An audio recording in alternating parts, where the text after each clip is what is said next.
இது வந்து நேற்று நைட் என்ன சட்னி அரைக்குதுன்னு தெரியாமல் கொத்தமல்லி சட்னி அரைக்கலாம்னு சொல்லிட்டு எண்ணெய் ஊற்றிட்டு உளுந்தம்பருப்பு பூண்டு போட்டு அது கூட கருவேப்பிலை வெங்காயம் போட்டு அதை வதக்கிக்கிட்டு இருக்கேன். இதில் வந்து இஞ்சியும் தேங்காயும் போட போகிறது. நான் நார்மலாக வந்து கொத்தமல்லி சட்னிக்கு வந்து தேங்காய் புளி இதெல்லாம் வைப்பேன், இஞ்சிலாம். அது இல்லாமல் தக்காளி சட்னி மெத்தடில் இது பண்ண போகிறேன். ஆனால் இது க்ரீனிஷாகவே தான் இருக்கும். வெங்காயம் வந்து ஒரு 3 வெங்காயம் கட் பண்ணி போட்டுட்டேன், வதக்கிக்கிட்டேன். அந்த சைடு வந்து பார்த்திங்கன்னா இட்லி பொடி அரைச்சி ரொம்ப நாளாச்சு. ஆனால் எங்கள் வீட்டில் என்னென்னா இட்லி பொடி அரைச்சி நீங்கள் எவ்வளோ பெரிய டப்பாவில் வச்சாலுமே ஒரே ஒரு வாரத்தில் காலியாகிடும். அதுக்கே நான் அரைக்கவே மாட்டேன். சும்மா இட்லி பொடி அரைக்கிற மாதிரி இருக்கும். பொடி தோசை சாப்பிட்ணுன்ற மாதிரி ஆசை வந்துருச்சு. அதனால் என்ன பண்ணிட்டோம், சம அளவு எடுத்துட்டேன். கடலைப்பருப்பும் உளுந்தருப்பும் சம அளவு எடுத்துக்கிட்டேன்.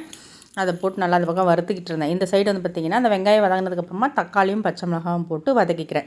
இந்த கடலைப்பருப்பு நல்லா வதங்கினதுக்கப்புறமா காஞ்ச மிளகாவும் போட்டுக்கிறேன். சரி, வறுத்ததுக்கப்புறமா காஞ்ச மிளகாவும் அது கூட சேர்த்து வறுத்துக்கிறேன். இந்த தக்காளி நல்லா வதங்கினதுக்கப்புறமா கட் பண்ணி வச்ச கொத்தமல்லியை வந்து இது கூட போட்டு நல்லா வதக்கி ஆற வச்சு அரைச்சிங்கன்னா சட்னி ரெடி.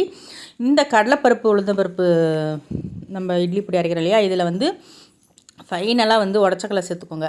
இதை நீங்கள் அளவு எப்படினாலும் எடுத்துக்கலாம். கடலைப்பருப்பு வந்து அதிகமாகவும் உளுந்தம்பருப்பு கம்மியாகவும் எடுத்துக்கலாம். அப்படி இல்லைனா உளுந்தம்பருப்பு அதிகமாகவும் கடலைப்பருப்பு கம்மியாகவும் எடுத்துக்கலாம். இல்லை ரெண்டுமே சம அளவும் எடுத்துக்கலாம். நான் வந்து ஒரு கைப்பிடி போல் லாஸ்ட்டாக உடச்சக்கல்லை போட்டுக்கிட்டேன். அந்த சூட்லேயே வறுத்தா போதும், ரொம்ப நேரம் வறுக்கணுன்னு உடச்சக்கல்லை அவசியம் இல்லை. வறுத்ததெல்லாம் வேறு ஒரு பிளேட்டுக்கு மாற்றி நல்லா ஆற வச்சுட்டேன். அதே கடாயில் கொஞ்சம் எண்ணெய் ஊற்றி கட்டி பெருங்காயம் போட்டு அதையும் நல்லா வறுத்து சட்னிக்கும் கொஞ்சம் அதிலேருந்தே பெருங்காயம் போட்டுக்கிட்டேன். இப்போது நல்லா ஆறுனதுக்கப்புறமா எல்லாத்தையும் சேர்த்து கல்லுப்புலாம் போட்டு மிக்சியில் போட்டு டொர் பண்ணிவிடுங்க. அது நல்லா அரைஞ்சதுக்கப்புறம் வந்து பார்த்திங்கன்னா லாஸ்ட்டாக ஃபைனலாக ஒரு 7-8 பல்லு போல் பச்சையாக பூண்டு போட்டு அதையும் ஒரு டொர் பண்ணிட்டு அதை நல்லா ஆற வச்சு ஸ்டோர் பண்ணி வச்சுடுங்க. சட்னி பார்த்திங்கன்னா சூப்பராக சட்னியும் வந்து டொர் பண்ணி எடுத்து ஒரு பவுலில் தனியாக மாற்றி வச்சுட்டேன். இதில் நெய் ஊற்றி சாப்பிட்டா அந்த பொடி அவ்வளோ டேஸ்ட்டாக இருந்தது. இந்த சட்னி கொஞ்சம், இந்த பொடி கொஞ்சம் வச்சு அதில் நெய் கொஞ்சம் ஊற்றி அதை தொட்டு சாப்பிட்டேங்க. ஆஹா, சூப்பராக இருந்தது. என் பசங்க இந்த இட்லி பொடியே தான் சாப்பிட்டாங்க. இன்றைக்கி காலையிலேக்குமே வந்து பார்த்திங்கன்னா சட்னி இருந்தது. இந்த இட்லி பொடி வச்சு ஒரு பாட்டில் ஃபுல்லாக பிடிச்சிருந்தேன், 3/4 பாட்டில் ஆகிடுச்சு.